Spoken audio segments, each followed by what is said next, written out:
আমি আয়াত পড়েছি, আল্লাহ পাক কোরআন শরীফে মুমিনদের উদ্দেশ্যে এই আয়াতের মধ্যে দুটি কথা বলেছেন, দুটি কাজের কথা বলেছেন।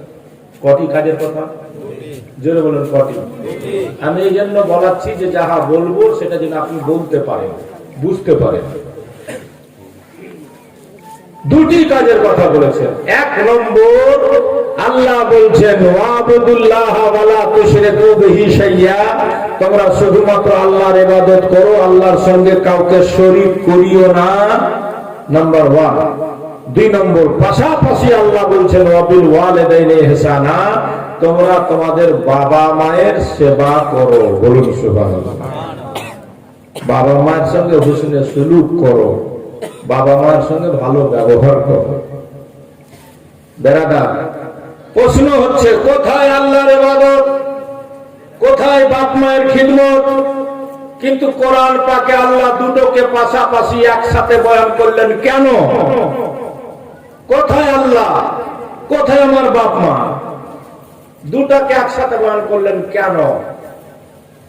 তো কারণ হচ্ছে আমি আপনি যে দুনিয়াতে এসেছি তার কারণও কিন্তু এই দুটাই।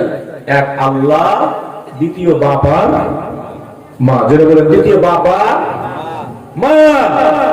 আর আমি এই বিষয়বস্তুটাই জন্য আলোচনা করতে লাগলাম। বর্তমান জামানাতে যেমনি আমরা ইবাদত থেকে দূর, তেমনি বাপ মায়ের খিদমত থেকেও। কথাটা ঠিক বলছি না ভুল বাবা?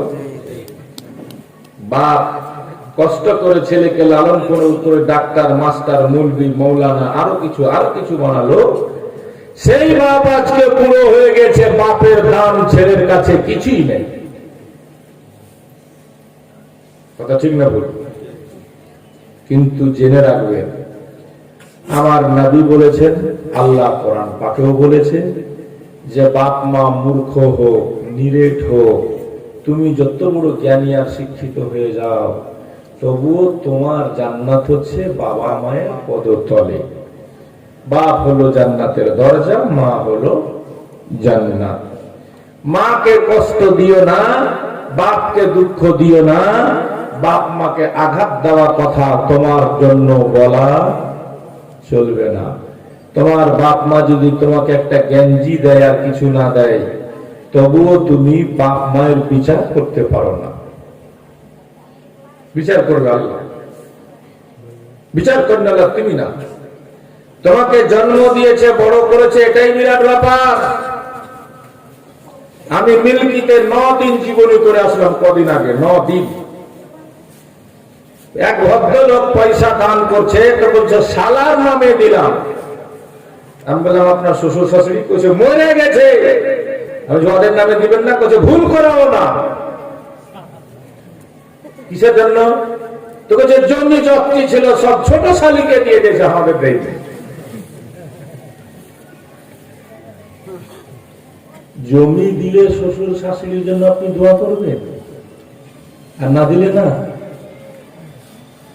বাগানের ভাগ দিলে বাপ মার জন্য দোয়া করবেন, আর না দিলে না।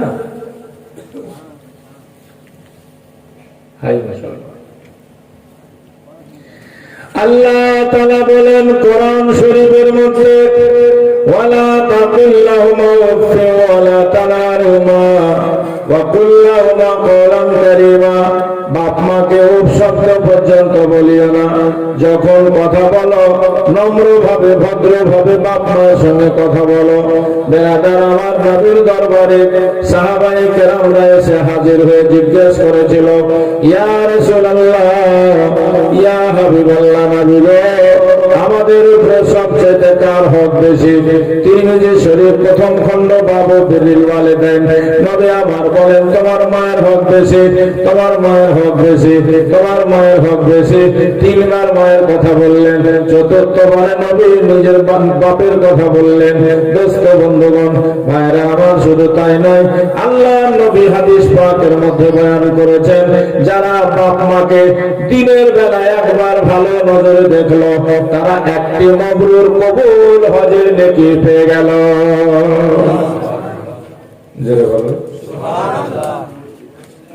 বুড়ো হয়ে গেলে মানুষ দেখতে রাজি নয় বাপ মায়ের দিকে। কিন্তু নবী বলছেন বাপ মাকে যারা একবার ভালো নজরে দেখলো একটা হজের নেকি, কবুল হজের নেকি পেয়ে গেল।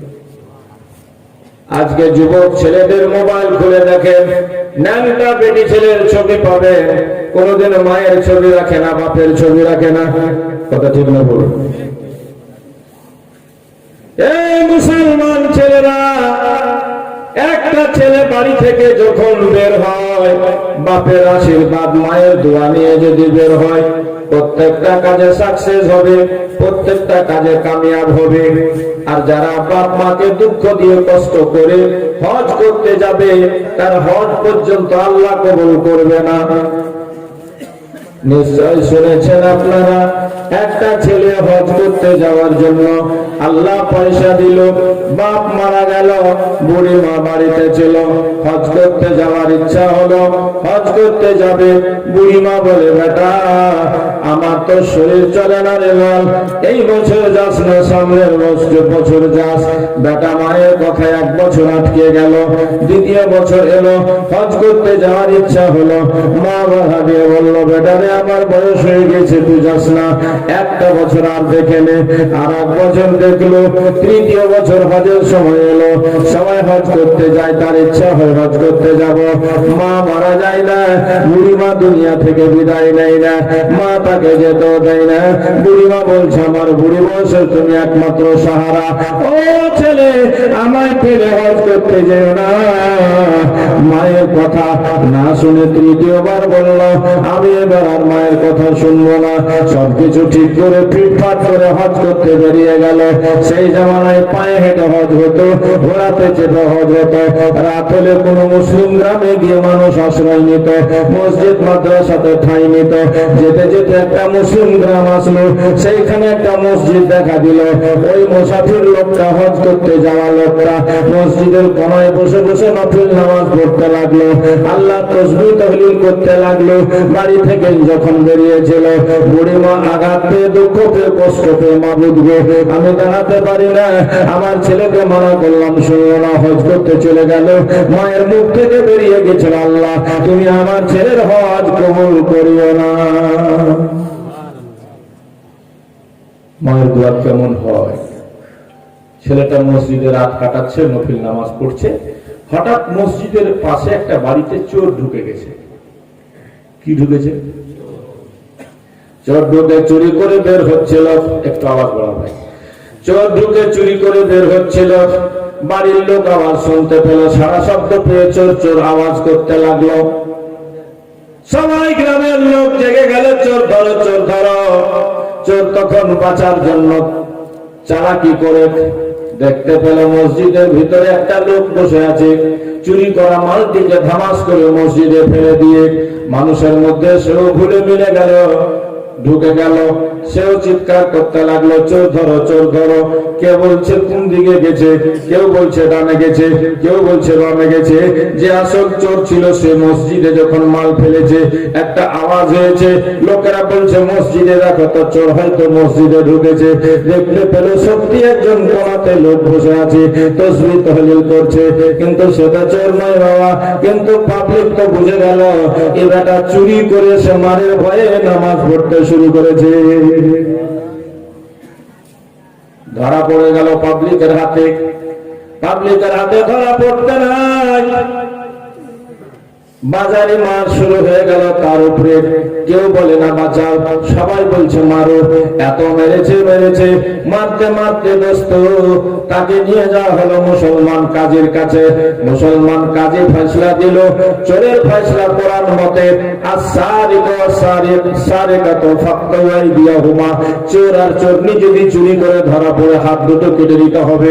হাত দুটো কেটে নেওয়া হোক।